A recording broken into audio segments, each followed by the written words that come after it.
ഡൽഹിയിലെത്തുന്ന സന്ദർശകർക്ക് ഇനി രാഷ്ട്രപതി ഭവനിലെ മനോഹരമായ പൂന്തോട്ടം കൂടി കണ്ടു മടങ്ങാം. നിശ്ചിത ദിവസങ്ങളിൽ മാത്രമേ സന്ദർശകർക്ക് അമൃത് ഉദ്യാനത്തിലേക്ക് പ്രവേശനമുള്ളൂ.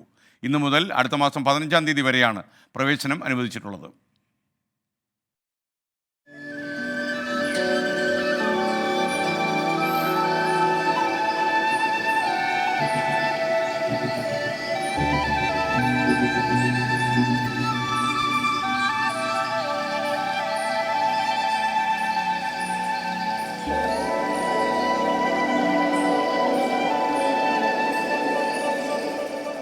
ന്യൂഡൽഹിയുടെ രൂപകൽപ്പന നിർവഹിച്ച വിഖ്യാത ബ്രിട്ടീഷ് എഞ്ചിനീയർ എഡ്വിൻ ലൂട്യൻസ് ആണ് അമൃത് ഉദ്യാൻ എന്ന് പേരുമാറ്റിയ ഈ മുഗൾ ഗാർഡനും രൂപകൽപ്പന ചെയ്തിരിക്കുന്നത്. മുഗൾ ശൈലിയിലാണ് നിർമ്മാണം.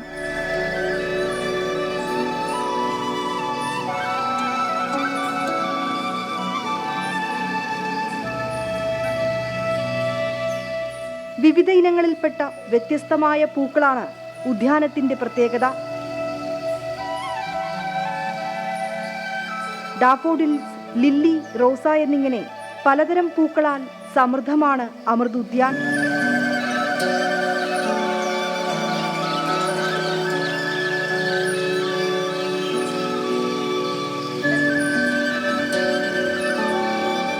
രാഷ്ട്രപതി ഭവനോട് ചേർന്ന ചെറുപൊയ്കകൾ, ചുറ്റും പൂക്കളും ചെടികളും ചെറുവൃക്ഷങ്ങളും ചിത്രശലഭങ്ങളും ചേർന്ന മനോഹരമായ കാഴ്ചകൾ.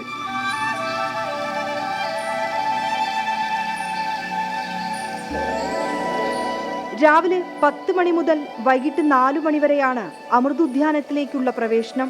രാഷ്ട്രപതി ഭവന്റെ ഔദ്യോഗിക വെബ്സൈറ്റ് വഴി ബുക്ക് ചെയ്തും നേരിട്ടെത്തിയും സന്ദർശനം നടത്താം.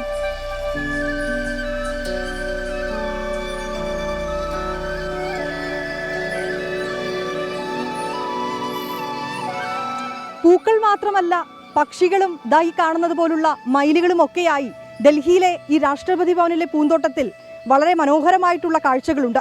അപ്പോൾ ഇനി ഡൽഹിയിലെത്തുന്നവർക്ക് ഈ കാഴ്ചകൾ കണ്ടു മടങ്ങാം. പ്രവേശനം പൂർണ്ണമായും സൗജന്യമാണ്. ഡൽഹിയിൽ നിന്ന് ക്യാമറാമാൻ ജോഗേഷ് സിംഗിനൊപ്പം വിനീത VG 24.